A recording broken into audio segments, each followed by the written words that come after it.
So, gay conversion therapy is a series of dangerous and discredited practices that try to change a person from either gay to straight or transgender to cisgender. So, it tries to push people toward what most see as the normative space, the straight and cisgender person.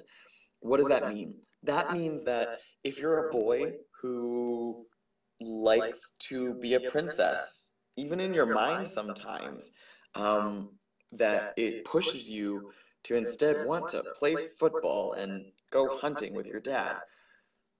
If it says that you're a young girl who likes other girls, you should only like boys. That's what conversion therapy is. Sometimes it takes the form of a therapist sitting in an office telling you how to change. Sometimes it takes the form of a pastor telling you that God doesn't love you this way, and if you change, God will love you again. Sometimes it takes the form of your parents telling you that if you'll just change, we'll be able to make sure that you are as successful as your brothers and sisters. And sometimes it takes some really, really horrible turns. Like they call it aversion therapy, where they literally will like use electroshock or heat or cold to try to train your brain to say that this is bad. If you like another man and you're a man, that's bad. Or if you don't feel that you are a man when your body says you're a man, that's bad. And they'll try to train you to figure out ways to fix that. They're all really, really, really dangerous. They can hurt LGBT youth and cause significant suicidal tendencies.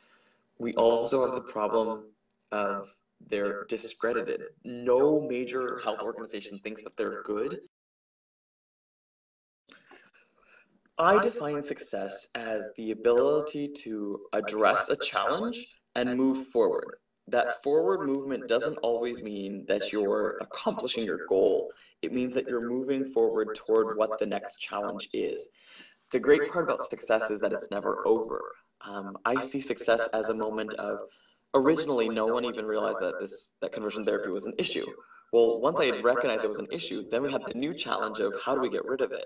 And then once we have the next challenge of how do we get rid of it, we have to start figuring out, well, why are parents putting their children through conversion therapy? They're doing it because they don't think that their child is going to have a successful life as an LGBT person.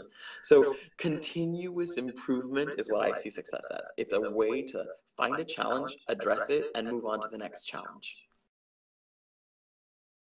Ooh, that's a great question.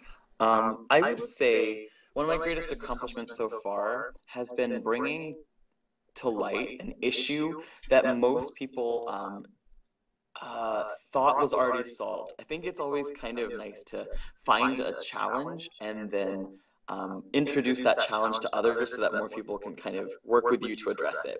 So I'm a survivor of conversion therapy, and most people, when I tell them about conversion therapy, think it ended in like 1980s. And so when I explain what I work on, and that like I get to speak to Congress about these issues, and I've, presented before the United Nations on these issues, they kind of look at me with this quizzical look of, well, why, right? Like, why does this still matter?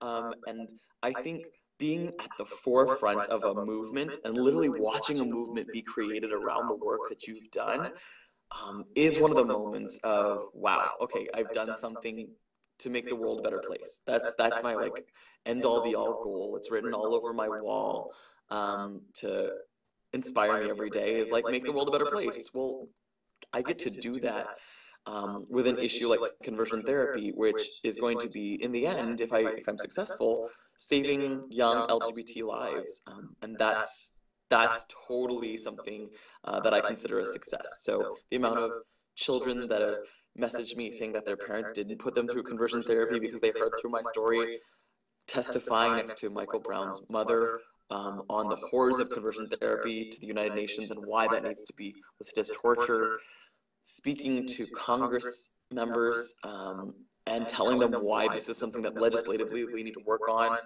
seeing the first successful passage of bills across the country to end this conversion therapy practice. Those are the greatest successes in my life so far, and I've been blessed to see them all happen in the past couple of years, and I look forward to the next couple of years to see what happens next. So survivors of conversion therapy have a very high risk of suicide. Many of my friends who are fellow survivors have not made it to where I am, and I'm very, very, very sorry to have lost them. I think what I have to remember is that the reason that I've gotten to where I am is because I am supported by people around me to believe that who I am is beautiful and that who I am can survive what I've gone through. That is very, very crucial. We must create communities and spaces where survivors are celebrated. We're finally starting to recognize that survivors exist, and we're starting to celebrate their voices. And part of the work must be to make sure that they know that they're not alone and that there are other survivors out there and that we're all going through this, and that if we keep working on it, there will be less survivors in the future. So how did I get here? I got here through a series of faith conversations. I got here through a series of people recognizing that my story was important and helping share it with others. I've got it through a lot of amazing friends who sat by me on the nights when I just cried and I couldn't deal with anyone around me. And then there's also the amazing ability of people to recognize that stories matter and that they are valid in and of themselves. I think my my way of helping and addressing students who or others who've come to me and recognized that the future doesn't look so great is the concept and the conversation around the future may not look great, but that's because of what the current situation is. We have to look at context. We have to look at where we are and figure out what's the path that's going to help me be successful, address those two challenges and move forward.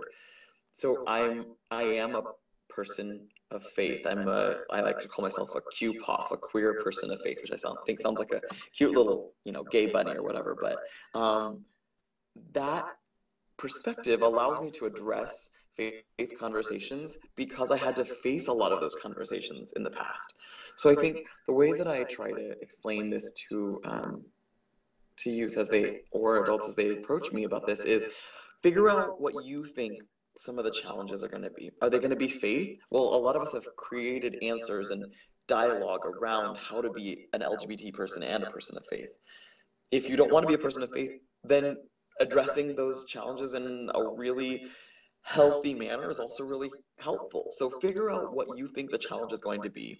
Figure out how you're going to address that challenge, and then find a support system around you to make sure that you're successful in that addressing of the challenge.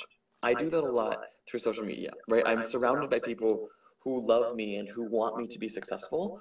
And so when I hit a hard patch, those people are ready and around me to pick me back up and say, okay, we see this problem and we're going to help you solve it together.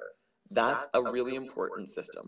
You're not always going to find thousands of people to do that, but every once in a while, just having one or two people who have got your back and who can say, oh, I've heard the problem of this verse before. Let's study it a little bit more in depth. Let's figure out a way to address it. That can be really, really helpful to remember that you're not alone. We always say it gets better or you're not alone points. Those are really, really important. But we have to recognize that it gets better and you're not alone because others have faced these challenges before and they're not the same challenges, but at least we might have some insight on how to stand with you to address the new ones that you're facing.